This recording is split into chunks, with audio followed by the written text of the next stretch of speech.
Lord, I'm on a permanent holiday. I'm going outside to play. I ain't gonna slave away. Not for no corporate Babylon. I'm never gonna be a pawn in their manipulation games. Oh, Lord, Welcome to another episode of the Lords of Consciousness video cast. I am your host, coming to you from the sunny deserts of Arizona, although it is nighttime, so the cold moonlit nights of the deserts of Arizona. I'm really excited for tonight because I'm joined by a good friend of mine. Even though this is the first time we've had the conversation over video. Him and I have been friends on Facebook for, I don't know, maybe at least a year, but we seem, at least a year, yeah. Yeah, we seem to have been just always drawn to each other because of, a lot of the topics we discuss and talk about. I'm joined by mani-mathur, and he is the author of the book Logicrats, and also behind the website logicrat.com. No S on the end of Logicrat. No S, someone took it. Okay. All right. So it's logicrat.com. And I wanted to have you on, Monty, because I recently read one of your blogs. It's called the Puppet Masters: Stress, Anxiety, and Masks We Wear. And you can find it at logicrat.com. It's a really fascinating read and really talks about a lot of the issues that we are facing. I would say especially in the Western world, where technology is really pervasive in our life and now has connected us in a way that we've never been connected before.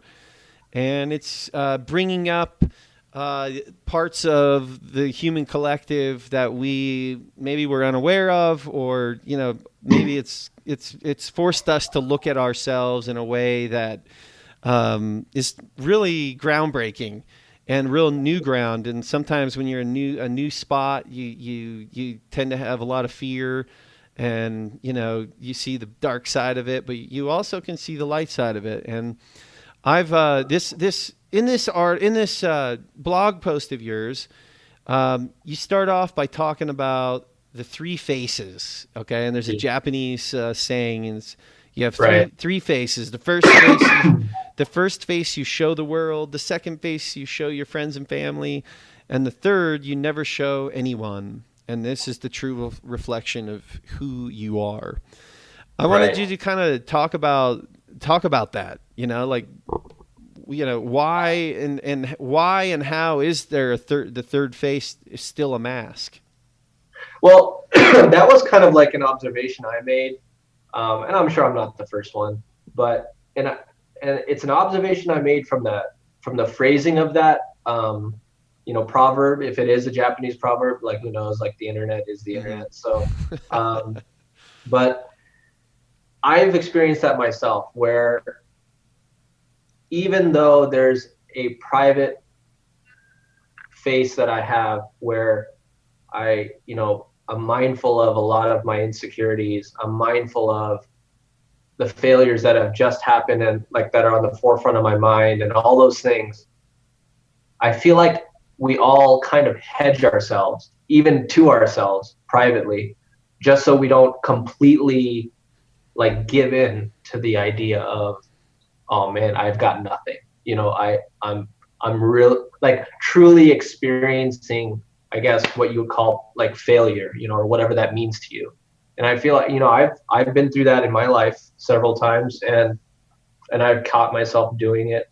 And I feel like that nuance is very important, because I think that battle we can all relate to. And I think we all do. Yeah, absolutely, man. It's, it brings up the question of what is failure, and it's like that thing we've been so scared of our whole lives. We don't want to look bad in front of others, or we don't want to, there's even like a Superman complex that we always have to be spot on and perfect or whatever have you. Yeah. I write about this in another blog. I wrote, and it was kind of quick because it was just on the top of my mind at the time. But I wrote this blog. It's called Failing Successfully. and it's a short guide on how to fail. And like, there's this stigma behind failure that is just really fascinating. It's been fascinating to me for a lot of reasons, and one of them is we have this tendency to like perceive that, oh, if we fail at something, there's no coming back. There's no way I can recover. You know, I'm this high and I got to keep going higher. And if I fall, then that's going to take me years to recover. If that, what are people going to think of me? You know, all these different things that just stack up in your head. And I just, you know, a lot of successful people kind of reiterate this in their own way, but they just put it out there and say, hey, like, failure is experience, you know? And in the guide, I kind of tell people, like, listen, like, I've had many occasions where I've had to hire people, and I'm more fascinated about you extrapolating failures that you've had. Like, I want to know what you've done. I want to know the nitty gritty, you know, like, what trenches were you in? What have you seen? Like, how can that help us? You know, that's valuable to me, you know? And when you reframe a lot of these things that we would traditionally or conventionally like perceive as bad, then I feel like it actually empowers you. So like, you know, I don't, like, it doesn't matter to me if someone comes up to me and says, oh, remember that investment you made in '06? That was a terrible idea. It's like, yeah, it was, but you know what? I know how not to do that anymore. So, and like, you know, you just got to navigate your way through it. And if you just face your greatest failures and fears, you have a chance at overcoming them. But if you turn your back to it, you have no chance at all, you know? You know, we were talking about masks. Talk about the traps that we face when we wear the mask of the perfectionist. And oh yeah, man, like, so many people deal with this. I mean, heck, your family derives from the country of India, and yeah. man, you know, there's always Asian parents are famous for this kind of perfectionist mask that we all wear. Talk about like, that. like there's an elephant in the room when it comes to the word perfect, which I'm not sure why no one talks about, and it kind of drives me insane. Which is, can someone define to me what perfect is? I know, like, right? you can't. It's a subjective thing. Like, you have to define it for yourself what perfect means. Then you put that in your mental board, and then you feel bad about yourself because you're not reaching that. Like, you made the own obstacle, and then you trip over it, and then you're wondering why you're upset because you tripped over your own obstacle. Like, it makes no sense to me, you know? Like, so like, perfection to me is like one of those irrelevant words. Like, it just doesn't like, it's not something I think about a lot. I mean, I think of my intentions. I think of a vision that I generally have and I want to kind of achieve, but I know life is different in like allowing some things to happen, allowing other things not to happen. And it's not going to, my outcome may not be exactly how I think, but if I go in that general direction, I feel like I'll achieve what I'm trying to achieve. Yeah, absolutely. Do you think social media though has you know, people talk about how social media is creating, you know, this ideal life that you should be living, and that some Right. people feel like they can't attain that kind of life, and so it creates a depression in them, and Right. it's this false sense of like a real, you know, all of the positive side of people's lives. And you know, Right. you bring up, you know, a big part of your article is social media. Yeah. And a lot of your work, you know, this is a Yeah. big topic in your life in general. Talk about Yeah. it.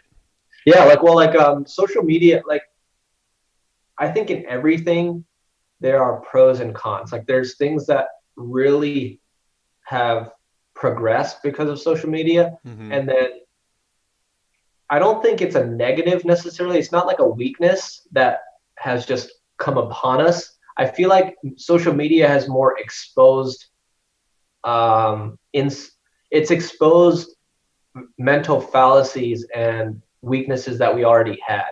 I think it's just exacerbating it. So it's not necessarily causing it, but it's putting a magnifying glass on it. And I think in that sense, like, for how much we compare ourselves in society, it's just times however many followers you have times 5,000, you know, I mean, typically in a, you know, in a normal society, like pre-internet, you know, you'd go to a dinner party, you'd compare yourself to 5 people, you'd feel like shit, you'd come home and that's the end of it, you know. But now it's like, well, I've got like, you know, I'm following 10 million people and most of them are celebrities, and, you know, my brain's thinking I should be like this and this. And like, you're just putting all of that, you're comparing yourself so often and so much more frequently that you're just exhausting yourself without even knowing it. I mean, at least that's how I think of it. Yeah. Oh, I can definitely see that. I mean, there is a fine line, though, of looking at other people's lives and feeling like inspiration from it as well. Right. Yeah. Yeah. And there comes a point where you go into the, you know, the negative side of it as well. And it's like everything in this polarized world has a light and a darkness to it, like a beneficial and an abusive part, you know. And it's really, it's like everything is a tool. You know, there's always that argument of guns don't kill people, people kill people. Well, Right. the same kind of concept applies for pretty much anything.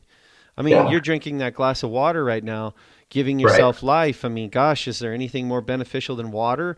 Well, you can kill yourself drinking too much water.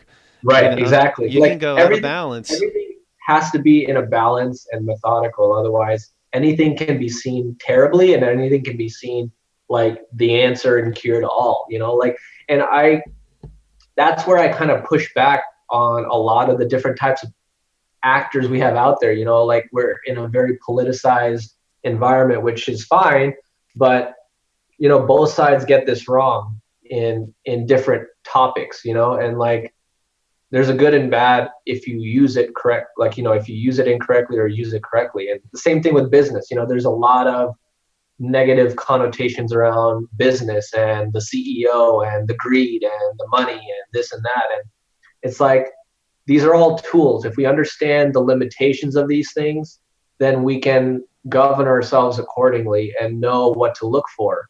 But, you know, to say something is outright evil is just, I think it's just lazy thinking.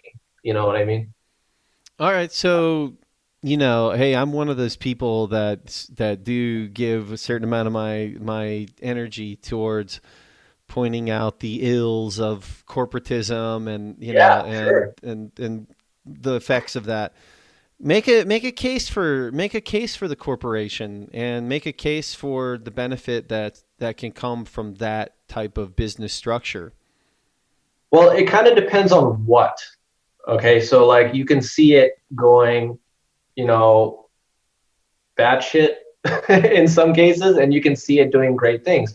Like, the concept for business or a corporation is the concept of collectivism. Like, what can you do collectively that you couldn't do individually? I mean, it's the same concept.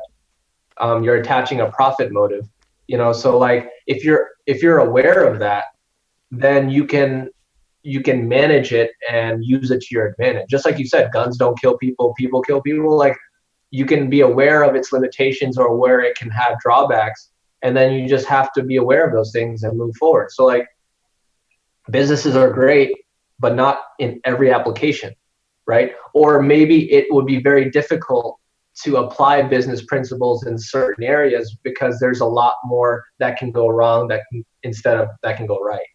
You know what I mean? Mm-hmm. Absolutely. So, and I think we're seeing that in so many different aspects of our lives.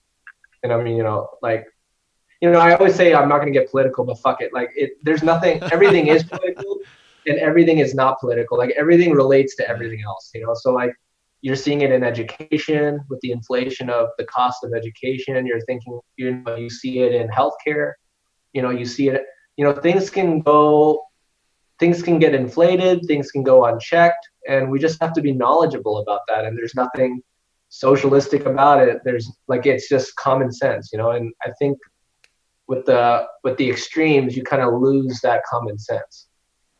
Yeah, you've seen it in the modern day political climate where the right looks at the left and see, you know, they take socialism and then they see Mao and the communist, you know, regime killing millions of their own people.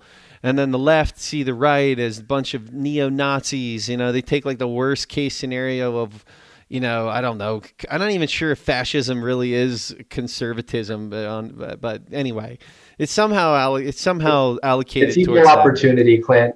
Everyone has a shot at fascism if they want, you know. That's true.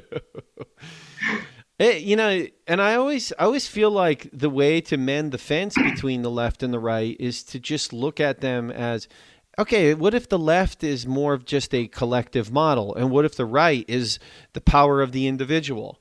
And instead of Right. fighting each other and talking about how the other one is evil and only concentrating on the versions of these ideologies that have been hijacked by really terrible people. Right. And maybe, the future will hold a collective model and an individual model. It's really, I think, our ability to marry the two together to create the solutions for the future. I mean, there's going to have to be collective solutions, man. I don't care any conservative out there. There's going to have to be collective solutions to the problems we have in this world. In fact, maybe even conscious corporations, by bringing their collective knowledge, know-how, research and development, I mean, assets, investment opportunity, the whole deal. I mean, the power of, a corporation could have a lot of power. Sure. There's way more ability for a lot of these big, huge engineering corporations to build big shit than just, like 1 to 10 engineers. These guys are bringing some of the brightest minds. It'll just be interesting to see, though, in the next 50 years, if we really start seeing larger corporations who are really, one, transparent. I mean, I feel like that's really key. But two, really having virtuous goals and aspirations, like really even beyond profitability. For real, they want to help the world, not just some fucking statement that they share. Most of them, they just say a bunch of shit that's that's well, I mean, lies. like, here's the thing, like, I mean, it's both sides, like, and I mean, this, you kind of talk right into my point of why I started this Logicrats project. I feel like this is bringing the two together. Now, I mean, there's so many moving parts here that, like, first of all, like the extremism that we're experiencing, I mean, I could go into why I feel like that's the case, but the people that have the platform to talk and represent both ideologies, if you say, whatever that means currently, they're fucking stupid. Like you need trained, knowledgeable, like not scientists necessarily, because when you say scientist, you think, oh, he knows everything about a certain aspect of, physics or chemistry, but he has no idea how anything else works. That's not what I mean. Like, kind of like a polymath. We need polymaths that have a deeper understanding than usual about most things, and they're good at debate. And that's what drives me insane. Like, I mean, any conservative that I've ever come across lately, or anyone on the left, like, if you literally just let them talk through their own logic, they argue themselves out of most of their positions. That's so true. I mean, like, they don't understand the inner workings of why certain things have to be done as a collective, and they don't understand why certain things don't have to be. And taking an extreme route on anything and saying this is the black and white of it all, like, to me, you've lost your seat at the adults table at that point. Like, it just doesn't make sense because to like keep going, because like there's nothing on this planet that has a one word answer. Like, how do you think you're just going to have a one system solution for anything? It's going to be nuanced. There's going to have to be people in the trenches digging, like, understanding why certain things are working and why aren't certain things working, and then create policies that are thoughtful to move forward with the least amount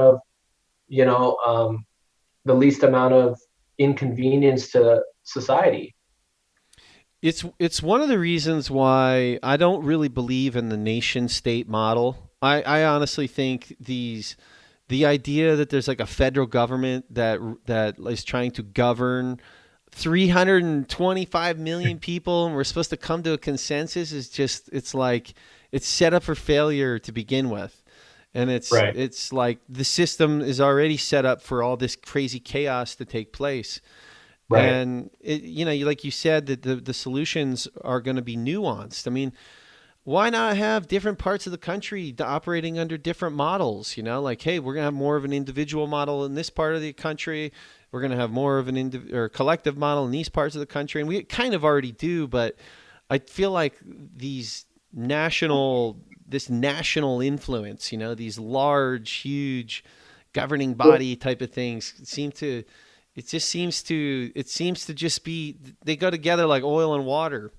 Well, like, is there like a certain, like, when you say that, like, certain places in the country are doing things different and that's fine? Like, is there something that comes to your mind that works that way? What do you mean? Like you said, like, we're already doing that. Like, certain things works different. Like, you mean like, well, there's different parts of the country that are, more, even take like more conservative parts who have that more individual model. Right. And then you go towards more of like the cities on the West Coast there's a lot more, there's like communities where, it's like all the hippies are operating together doing like different types of, I don't even mean just hippies, but just people in big cities where there's a lot of like programs going on that are more collective, like, like a neighborhood library and stuff like that. Like you hear about these kind of activities taking place, or like a neighborhood composting, that seem to be more common in, the left leaning parts of the world. And then you do also in the more individual parts of the country. I feel like you actually do see what individual landowners, the positives that can come from that, and self autonomy and those kind of things. Yeah. No, I think things are going to change in our lifetimes, because I feel like, I mean, the classics trend is, we went through this industrial revolution, everything was consolidated in cities, so there's a lot of money there, there's a lot more taxes there. The state and the cities can do a lot more as a collective because they got deeper pockets. But now with technology and whatnot, where your location isn't necessarily dependent on your productivity in a lot of different industries, I think you're going to start seeing kind of the opposite, where a lot of places that weren't necessarily that highly concentrated with a lot of people, a lot of activity, it's just going to kind of spread out more over, I mean, that's my guess, in the next 20, 30 years. So, you'll get those initiatives will be feasible. Because right now, like, half the states and shit are broke. They can't do shit. Plus, on top of that, you got half the people hate the word tax anyway, so it doesn't matter. So, I mean, it's just one of those things. We can get creative with it. There's no right or wrong. But there's certain things. Oh, go ahead. Oh, there's certain things that that are more costly if we take an individual approach, and that's more my perspective. But like healthcare. Like, I mean, I've done a lot of work, a lot of consulting work in the healthcare industry in the last 10, 15 years, and my clients are actual hospitals, like hospital systems. So like, I work with actual hospitals and I see their financial statements. I see what they're going through. I see the type of patients, the patient mix, and this and that. And man, like the more creative you get with healthcare, the more costly it gets. That's all that happens. Like, certain things, just, you can have a profit motive on certain components of it, but certain things just have to be done in a collective way, just so you can function the most efficiently. Otherwise, it just becomes really fragmented and inefficient. Some places have great healthcare, some places have terrible healthcare, yet we all have the same type of private style insurance.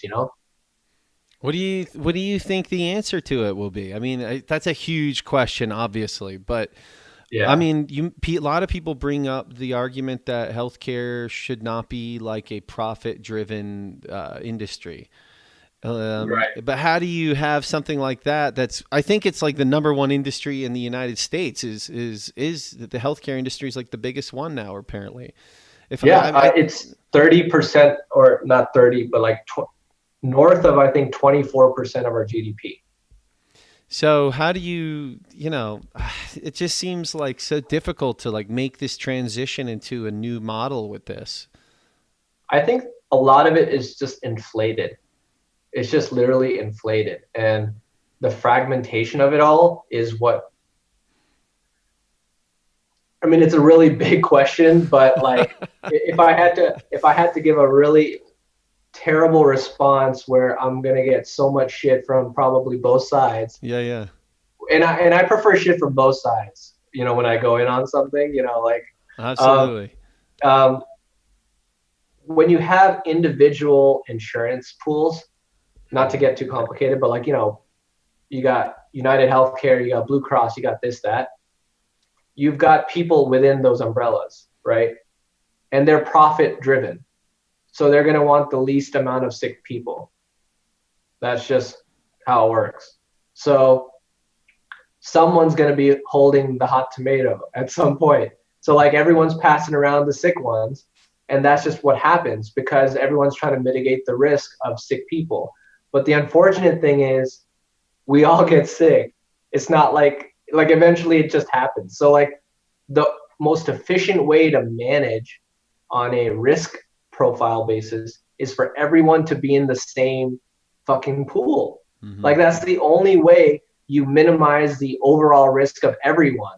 Otherwise, this pool has more sick people than this pool. So these guys are making record profits and these guys are making kind of record profits. Like it just fragments everything. And then you create all these inflated pricing on premiums and this and that. It's just, it's just money going back and forth between large corporations. It just doesn't. And this is one of those things where businesses can go awry because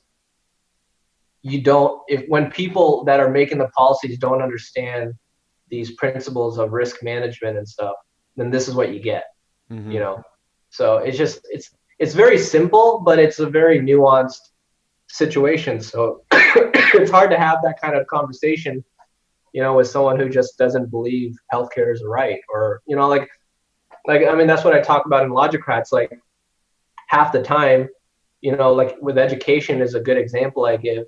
One side wants to strengthen the education system, while the other side believes it shouldn't exist. So like, and yet you're trying to make policies with those two perspectives. It makes no sense. First, you have to agree that, yes, it's in our best interest to create something that's called the education system, Mm-hmm. So like, I feel like there's so much noise out there and we just got to cut the noise out. And the more we do it in a firm way, and not in an arrogant way, but in an assertive way, I feel like I think we'll create a different type of politicians, advocates, and I think it's what we need. We need more Logicrats, Clint. We need more Logicrats. Well, I feel like part of reason, you bring up that word a lot in what you do, in a lot of your writings, and I'm sure in your book that word comes up a lot. But I feel like to have a real good conversation of reason, you have to pull from real tangible data sometimes. And if we have a world where both of, hell, a no school option or a great collective, awesome, government funded school option. Right. And I think we're seeing that more and more. There's a homeschool movement that's been taking place, especially even over the last 10 years. But it'll be fascinating to see as we get more tangible data where we can say like, hey, this is working. Where is it working and where is it not? Forget all your ideologies and what team you play for. Let's just let's just afford freedom to attempt, to bring innovation and ideas into fruition, and freedom to, be able to really assess them with real reason as opposed to this emotional reaction kind of conversations that we get. I just feel like if you had these, hey, we could solve this right now, liberals and conservatives. Well, you can set up your little area and you'll set up our little, their little area, and we can just then see who, where is it working, where is it not, and we can then share. We can share with each other afterwards different solutions to help each other. I mean, we don't have to be enemies here. Yeah, and that kind of touches on that same thing that, like, people don't stick to the principle that they say they're a part of. So like, maybe you probably noticed this, like in the last 20 years, education has gone from like a thing where it's something that we need to do for ourselves to, and all of a sudden you start hearing lingo about education is a product and it's a service, right? I mean, in the last 20 years, we've started talking about education like a product or a service. Oh yeah. And that's not like by magic, like, like private universities started trading on the stock exchange in 1999, like Apollo College. You remember Apollo College? Yeah. And then all of a sudden Apollo College wasn't making enough money, so they went bankrupt and bought out by someone else, and now it's wrapped into a bundle, and now you got GCU, and GCU used to be DeVry, like all these different things.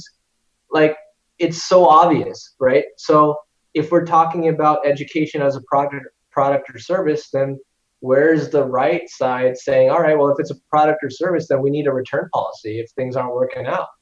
Like, what's my return policy if I don't get the job you say I get when I was signing for my student loans, right? Ooh. Like, it's just a very simple thing. Like, and that's a pro-business approach. That's a very pro-business approach, right? Like, you want to talk business, let's talk business. It's product and services. All right, like, what's my return policy? I get 3 years. If I don't find a job, do I get a partial refund or what? So. Wow, that's pretty fascinating. And then, and then within universities, like business, certain industries have better job prospects than others, and that's just the reality of it. And one of the things that always was fascinating to me going through school was that, I was a business major and I was paying, man, I don't even remember now. What was our tuition back in the day? I don't know, like, it's probably not this, but like, what, 10, 12,000, 15,000 a year, maybe, right? Something like that. But so was the philosophy major. He was paying the same 15 grand a semester, like, a year, but the only resources he's using at the school is a couple of books in a classroom, while I'm using computers, I'm using financial modeling systems. Like, why am I paying this? Why is a philosophy major paying the same tuition rate as the chemistry guy that needs an entire lab? It makes no sense, even on a business level. So like, if you even apply competitive business practices, you realize that it's kind of a joke right now. That's a really good point. I hope people hear that, because it's a really fascinating point. And I don't know if that's somehow like mixing the private world with public institutions, and there's this weird transition that they just somehow don't meet, or they don't blend together. I don't know. There's some sort of disconnect taking place. Well, public or private, it's crazy. Like, are you familiar with Malcolm Gladwell? Malcolm Gladwell? I haven't read any of his stuff, but I've seen like videos of him. Yeah, so like, he did a really awesome podcast called Revisionist History. So he like deep dives into really new, like really weird topics, and he like kind of brings out he's a really good storyteller. But one of the things he talks about is these universities like Stanford, Harvard, all these people, and they have crazy amounts of money. Like, they have an intense amount of money. Like, Stanford has like $20 billion. Wow. Like, they'll never run out of money. So like, what's happening, which is kind of interesting, is that the shitty Ivy Leagues that don't have enough money aren't able to compete with the bigger Ivy Leagues that have a lot of money. So like, what's happening is like, Harvard started offering tuition-free 4-year degrees to, low-income people, because they can.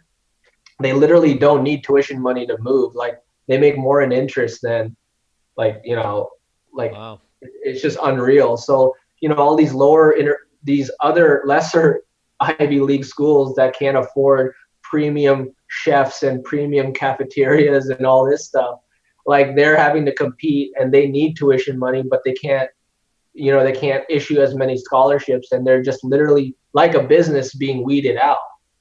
So like, it's really crazy how that works. And like, when you start seeing all these weird dynamics play out, and then you realize how much we're paying into the system in student loans. It's just like, well, something doesn't make sense, So like, let's sit down and figure it out.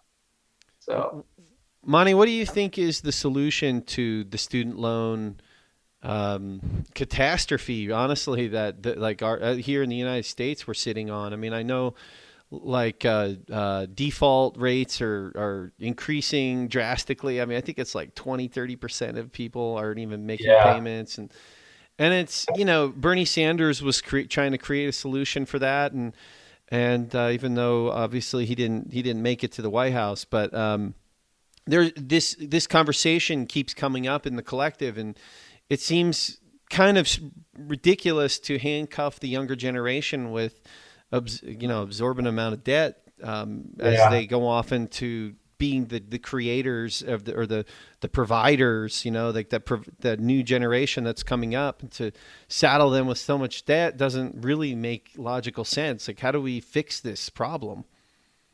Yeah, it's a complicated thing, but it kind of goes on to the fact that, like, once you have an education, there's no recourse, right?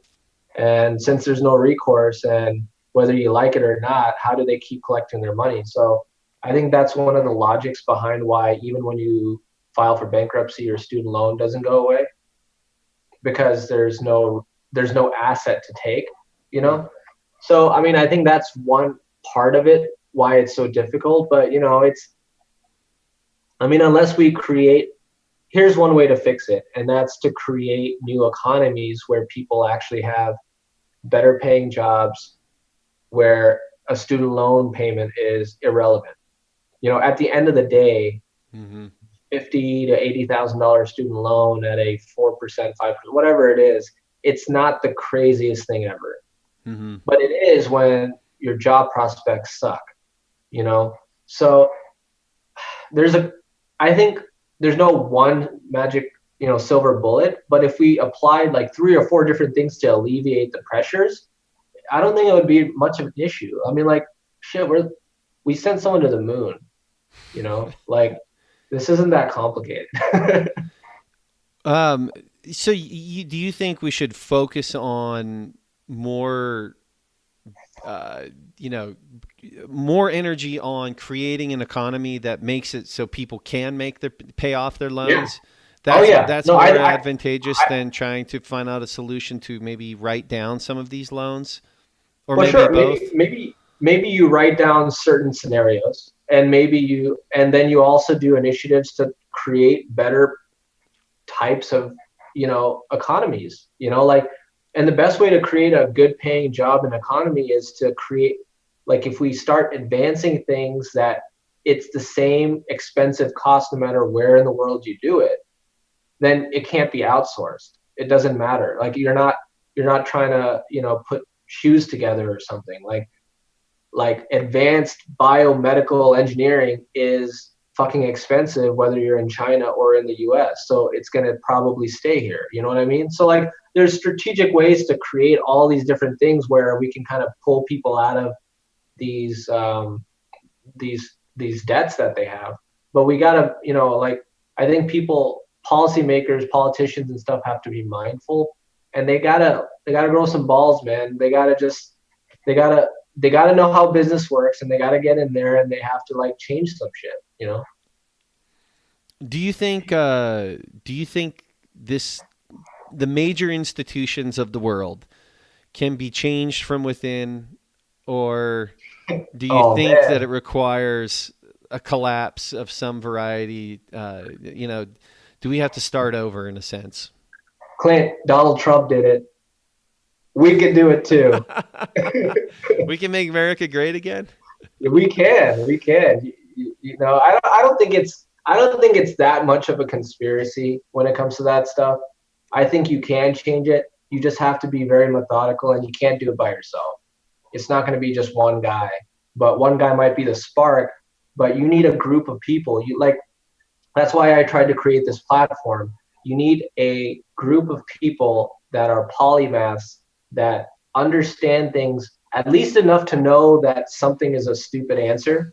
That's all you got to know. You don't got to know everything. You don't have to know climate, climate change to the degree where the scientists know, how the ice sheets are melting and the rates and the carbon, the carbon footprint we're leaving and the increases in the air, like all that. You don't have to know all of that, but if you understand the mechanics of what they're talking about, then you can advocate in the right way. But if you have no idea, or you're being paid off by the opposition, like it doesn't, then it's not an issue. Like you're not going to do anything. So like you need more, I guess you need more well-informed people that are compelled to stand their ground. And I think some of it has to do with, we don't like confrontation. We don't like to not be accepted. And I think social media plays a part in this now too, where, you want a lot of people to like, you want your like to dislike ratio to be very much on the like side when you say things on Facebook, so you feel better about yourself. But like, I mean, the merit of an idea stands regardless of the messenger. Mm-hmm. So like, if I'm right, I'm right. It doesn't matter if I said it or you said it or anyone said it. So like, people have to have that intellectual confidence so we can kind of weed out this noise. Do you think, though, in the current system that real, what you're saying, when someone really speaks truth, when someone's solution is undeniably better than another, right. Do you really feel like we live in a world where the best ideas really do get promoted? Currently, I think they're being... Are the best ideas brought to the forefront for the greater good of us all? I'll give you one example of why I think it's not that way right now, but I don't think it's as big of a deal as people think. But I think it's one of those unintended consequences. So one example I can give you is, when I was going down the tangential, like rabbit hole of YouTube and stuff, I start researching random shit. Like it's just how my mind works. And then I just start like putting together these ideas. So like one thing I started becoming fascinated about is I really feel like if you create systems that have good incentives, things work out. Simple as that. So one thing I feel like doesn't have a really good incentive is our voting system. So most places have a primary, which is party specific, and then they have a general election, right? So what that does is it incentivizes you to only have to compete. Like, so if I'm a Republican, all I have to do is compete with other Republicans, whatever that means. So you're already creating a very partisan, extreme platform. Like I have to be that extreme to win before I get to the general, where I might sound crazy, but I already won the primary. It doesn't matter. So that creates this polarization that we have. You have crazy pretty much on both sides. Like you have the extreme left that sound good on some things, but crazy on a lot of stuff. And then you have the extreme right that have some points, but they're also sounding kind of loony. So what you have to do is you have to restructure the voting system. You have to create bipartisan primaries where everyone competes with the same votes, Democrat and Republican. So and then you have to have a 30, like I'll pull the number out of my ass, 30% or higher to move forward. So like all of a sudden you have to appeal to a broader base to win. Right now you don't have to. So you create these extremes, and then those are the people that then you have the lesser of two evil type of arguments, and then one crazy gets in, and then you have these really, black or white policies and initiatives, and nothing works out. Well, it's like, change the way you vote for people, So like if you had 8 people on there that had to appeal to Democrats just as much as Republicans, and I have a feeling you're going to get a lot more centered people that have, that are deploying more common sense and less, partisan talk. So I think you can do it, but there's a lot of moving parts, and it's very strategic because no one talks about the voting system. They talk about the money in politics, which is also an issue, but there's other ways around that, right? I guess what I just fear is that the only way, ideas like you're talking about that seem so full of common sense, might might not come into play, especially in the political world. I mean, especially in politics, until the older generation dies off and the younger generation takes over. And I sometimes wonder, can we have that change sooner than that? And I don't know, man. I look at some of the issues facing some of the major silos, if you will, of human existence right now. Like we've talked about several of them, like the healthcare system. Right. We've talked about the financial system. We've, all these big silos that make up, I don't know, the modern world, I suppose. I find them to be so like bloated and like so much, just like, there's like so much bureaucracy and so much, it's like become now so complicated and in some ways, I don't know, especially with politics, like, well, dare I say, just blatantly evil in some ways. Okay, I mean, when you talk about the wars that are being fought around the world, what's behind all of this, and how we have this real unveiling of the elite class of, and I say elite in terms of the amount of money, who's really does have the most money in the world, and what are they doing with it, and how do they protect their assets? And it's kind of like, it's such an ugly, dark story that I just don't. I sometimes lose faith in the idea of really changing it from within, and that the only way that these real changes will come will be from the wreckage heap of the old system, and that'll be finally when we can finally implement cool shit, is when it all has to break down. Because I just really don't see enough people getting on board with such logical ideas when they're kind of like held captive to their corporate masters in terms of like get their paychecks every month, and they're just, everyone's honestly so busy working. I almost think the only way for everyone to even just wake up in general will be for everybody to stop working on some level, and to, the only way we're going to stop the environmental degradation of the world is for the whole fucking machine to come to a grinding halt for some period of time, for us to potentially revamp the way we do it. Otherwise, it might be just gradual changes that take decades. And I suppose maybe I'm just an impatient bastard. I don't know. But it's good to be impatient, Clint. You got to be impatient. But like, I think at the same time, there's a balance. Like, you have to, I feel like changing it within, and everything has to break down. I think that's the same. I think we're talking about the same thing, honestly, because the noise, like, certain things have to happen to get people's attention. And there's a reality to it. There's a lot of things people can't do because their paycheck depends on it.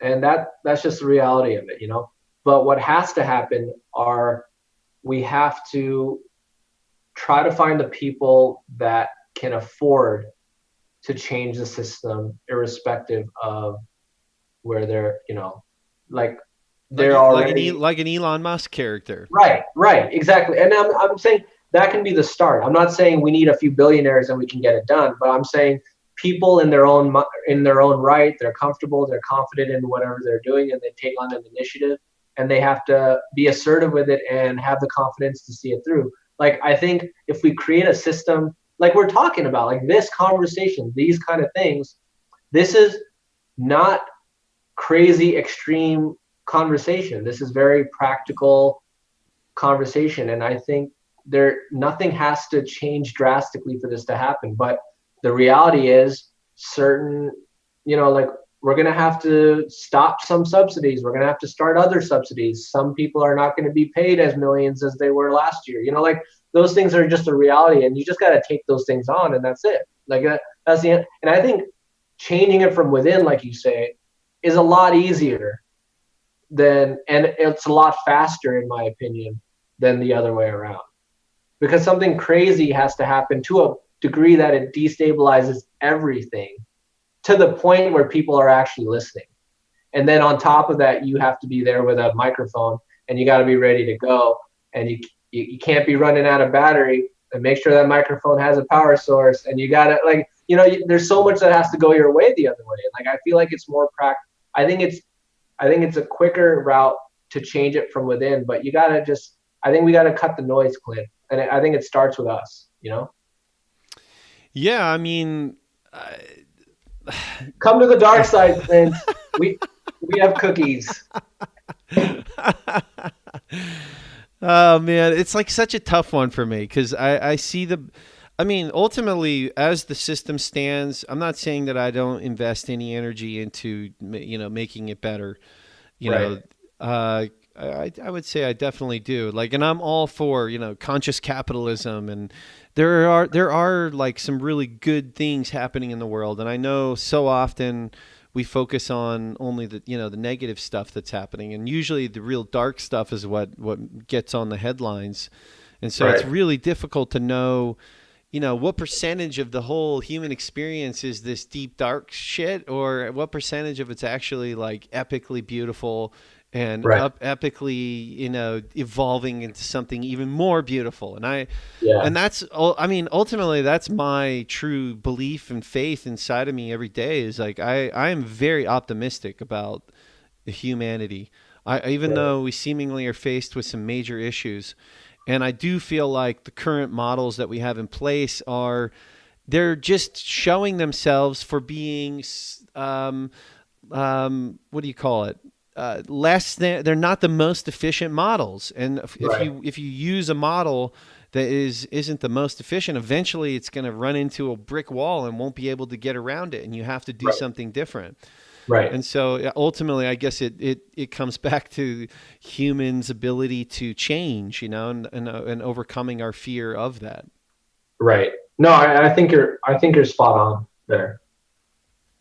Well, No,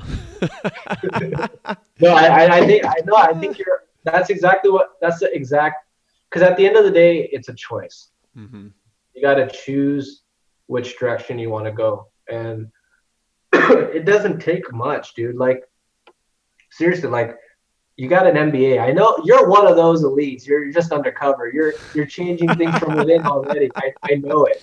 Like, it's one of those things where, like, if you just sit down and actually inform yourself, you could create a powerful movement. And I mean that I hate to say that in a way where, it's just one of those things that, it's a headline and then it's done. But I mean, like, if you really think about it, we can really overcome a lot of this stuff. You just have to play by the rules. That's all it means. Like, if fine, you want to talk business, let's talk business. Let's talk how many oil subsidies are going out every year by the United States. 20 billion? Okay, great. We're not doing that anymore. You know why? Because I'm patriotic. Like, reframe the argument.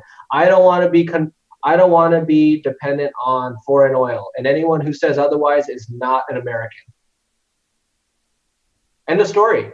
I'm more American than you. Like, if you want to play the nasty game, you can play the nasty game. But like, you just got to reframe the debate. Yeah. You just reframe the debate. If you reframe the debate, the power and leverage is on your side, and then you can convince people that there's a better way.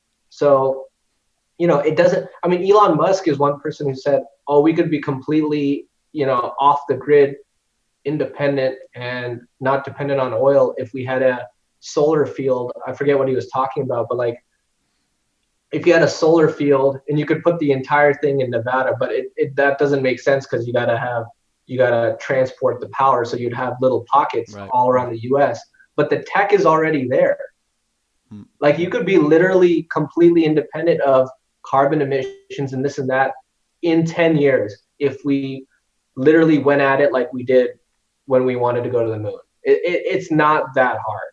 And there's going to be a shit ton of jobs on the way. So like, it makes no sense if someone doesn't. The fact that no one can make that argument on the public stage is pathetic. It's just sad, I feel that how do I say this?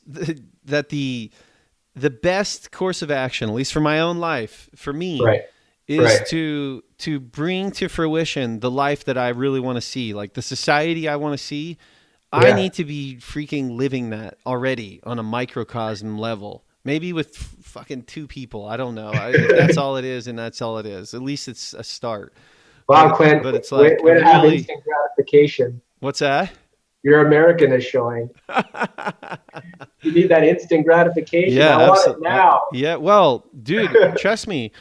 Throughout my own awakening, I've experienced this, like that fast food model of within me, where it's like I'm ready for the whole change right now. I'm ready for the whole, everything to transcend itself right now. And I realize, and this is one saying I always use, that man, turning humanity around is like turning around a cruise ship. It ain't gonna you're not gonna turn around a cruise ship on a dime. I mean, it's like a big giant, thing. It has a huge turn radius. It's gonna take some time. You got to be patient when you're talking about the big, the big picture. Now, one individual and a couple individuals can make radical, quick change. That kind of stuff can happen on smaller levels, and I feel like that's where each of us are more. Well, I can't speak for everyone. I can only speak for myself, that I really feel this desire to live the life that I live that society that I can see for all of us, like live sustainably, live, energy where we're not energy dependent, where we're creating our own energy. All of us have a surplus of energy. Yeah. And we're creating, self-reliant communities where we don't need to bring in food from other places in order to just live. That's crazy. If that's the case, you probably shouldn't live in that place. So these kind of ideas, and I feel the desire to create that on a microcosm. I don't know, maybe I'll run for politics 20 years from now, and after I've created that, I don't know, maybe then I'll feel the need to go change the big picture, but I don't know. And I suppose this is where I really I try to deploy a lot of empathy here, because there is not everyone. Okay, I'm going to start the sentence sounding arrogant, but I'm going to fix that. So hold up. Not everyone knows what I know. So I can't, they haven't experienced what I've experienced. They haven't seen what I've seen in terms of nuances to poverty, what can actually go wrong in life. There's so many people that have never seen that. They've never even fathomed that. And then you're expecting them to meet you at the finish line. Mm-hmm. You know what I mean? You have to understand, multiply that by millions and millions of people. That's why it's so hard.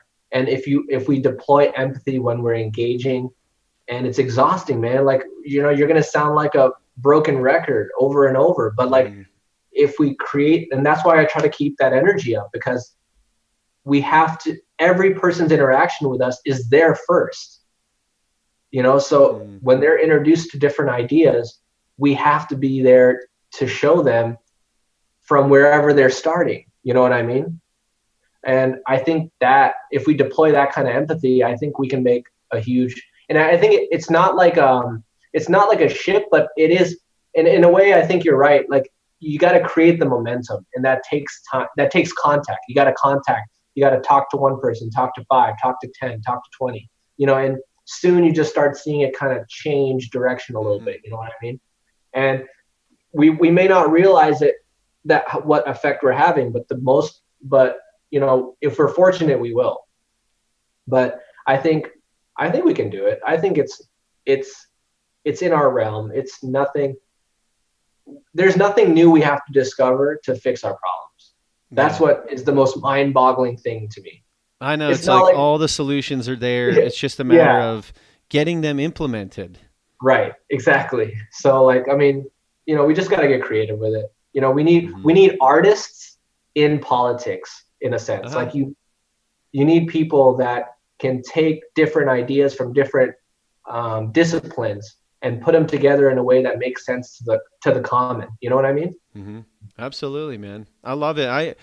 I think we're going to see more and more of that. I do believe in a collective model. I don't want to say I don't, because I definitely do.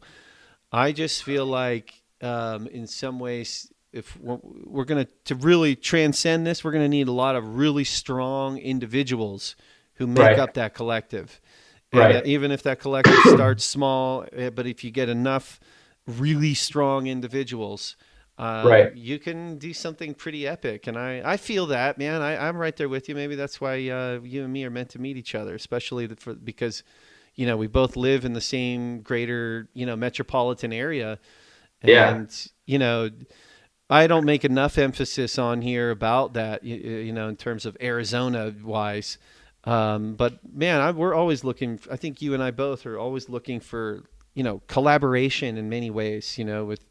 With kindred souls who have very similar goals and aspirations. And Yeah. we live in an awesome place. I mean, I think we live in one of the best places in the entire world. And you and me both have been lucky enough to kind of go around different parts of the globe.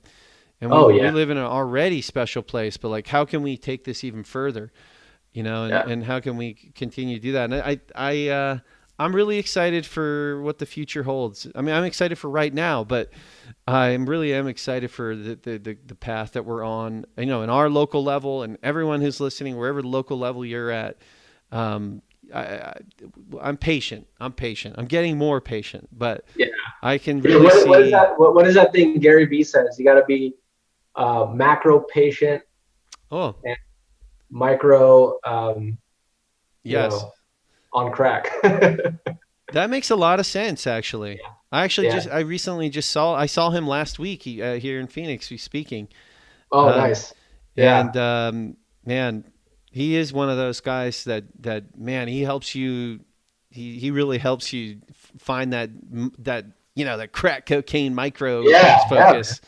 So Yeah. yeah, I mean, you need that. You just got to pull yourself out of, we all get in these ruts, man. Like you just got to pull out, like, and the more you try to, you, you go from I'm forgetting what the phrasing was, but you go from a point where you're intimidated by a problem. That's like the initial reaction, right? hmm And then when you understand the problem, as crazy as it is, as nuanced as it is, and you know the answer, but it's not working. Why is it not working? Then you go from being intimidated to overwhelmed, right? And that's the first step, I think. Like, get to a point where you're overwhelmed by it and not intimidated by it, and then we're getting somewhere. You know what I mean? yeah, that's it. So, Yeah, I think you're right. That's the next level up. So yeah, mhm. yeah. If you're overwhelmed, Clint, you're getting there. Yeah, You're getting, man. yeah. Monty, I really want to tell you how grateful I am that you came on. We've been trying to put this together for a very long time. And I guess Yeah, I'm a firm believer in, the Lord is the timekeeper, whatever that is, like there's a divine timing to everything. yeah. And really, man, I guess this conversation happened at the exact right time. Um, Tell people where they can find you. What are you up to? What's some of the things that you're working on? Yeah. Well, first of all, thanks so much for having me on here. It's been awesome. I hope we do so many more. There's so much stuff we could talk about. You know what I mean? Oh, Like, yeah. I mean, you dive into the rabbit hole of politics, but like, there's so many things that we can talk about just even on self-development and improvement. So like, the the Logicrat project it's my pet project, right? This is my baby. I'm trying to grow this platform and stuff. So that's what I do on the side. But my main profession in Arizona and Phoenix, I'm a real estate broker and an investment advisor. That's what puts food on the table. So that's what I do most of the time. And then whenever I can find any spare time, I'm working around the clock on this project in different ways. I started the blog because that was the easiest thing for me to do. Whenever I can write, I just sit down and write. But I hope to create a podcast for it soon. And I hope to expand the platform as much as possible with people that kind of see where I'm going with it and, take it to the next level, because I created this platform. And when people hear Logicrats, they think, oh, it must be a certain way of thinking of certain types of things. It must be some kind of political view, but it's not. And I encourage everyone to read my book. I just had to plug that in there, but I'm actually more fascinated, and I try to emphasize in the book, to be a logicrat is to emphasize on how we think not what we think. Mm-hmm. And that's what I'm really getting at in the book is I don't care where you're starting. I don't care what you hold to be valuable. If you deploy this type of approach, then I think we can make a lot, we can experience a lot of progress. So I encourage anyone who feels like they've always been in the middle of it, they don't exactly know how to identify with what, and some of their ideas are left and some of them are right and some of them are in the middle, some things they don't understand. Really, if you can discover this platform between the stuff Clint is doing and the stuff that I'm doing, like, I think we're onto something, and we just if we don't nurture it, Clint, it's gone. You know what I mean? Like, we got to push the envelope, we're the signal in the noise, you know what I'm saying? So, love it. We're the last line of defense. We got to keep going, you know what I mean? So I hope to create more of these things with you. Absolutely, man. Let's do it for sure. I mean, there's I wrote a bunch of stuff down that I wanted to talk about with you that we didn't remotely get to. All right. Well, one more thing. Go. Well, I was just getting. Well, we could keep going, but I try my best to keep it in these, but more like an hour-long bite-sized pieces. Gotcha. Okay. But let's do it again for sure. Honestly. We talked a lot about the macro, and I would really I really wanted to actually talk more about the micro, which honestly I felt like your article, even though it seemingly was about macro issues, certain trends that are happening within the collective in terms of, adolescent suicide rate and, what the young generation especially is going through. And yet it's like something all of us have gone through and all of us still are going through. And I really encourage people to go to logicrat.com and check out his recent blog post because it's really good, man. And it really opened up my eyes to what's happening in the world, but then also relating it back to the inner journey that we're all going through. And man, I mean, I hope you don't mind, Monty, if I say it, but I feel like the younger generation gets shit on so much, and you're as they should, Clint. Well, yeah, you're right. On some level, I think you're right. But I also want to celebrate things because sometimes if it gets too far out of balance, people feel like, oh man, one day the world's gonna be run by millennials, and then we're all fucked, and it's like, come on, man. There's some really good stuff that's taking place. I mean, you're someone who's born 1987.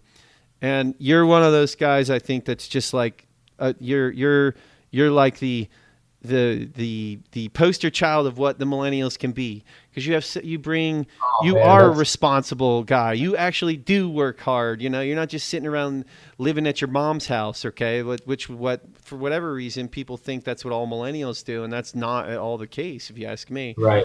No, it's hard. It's hard, and I appreciate that's really kind of you to say. Well, I mean, there's some amazing young people that are bringing also, in my opinion, an evolutionary consciousness to the table that is so vital. And I think that's the case of every younger generation. There's an evolution that they are born with that they're going to bring forth. And it's awesome. I love what the younger generation is bringing. I'm part of that. I mean, I'm kind of somewhere a little in the middle, but we're not done yet, Clint. Well, heck yeah, dude. Monty, thank you for coming on, brother. Let's do it again, okay? Yeah, we'll do it again. Awesome. Thanks homie.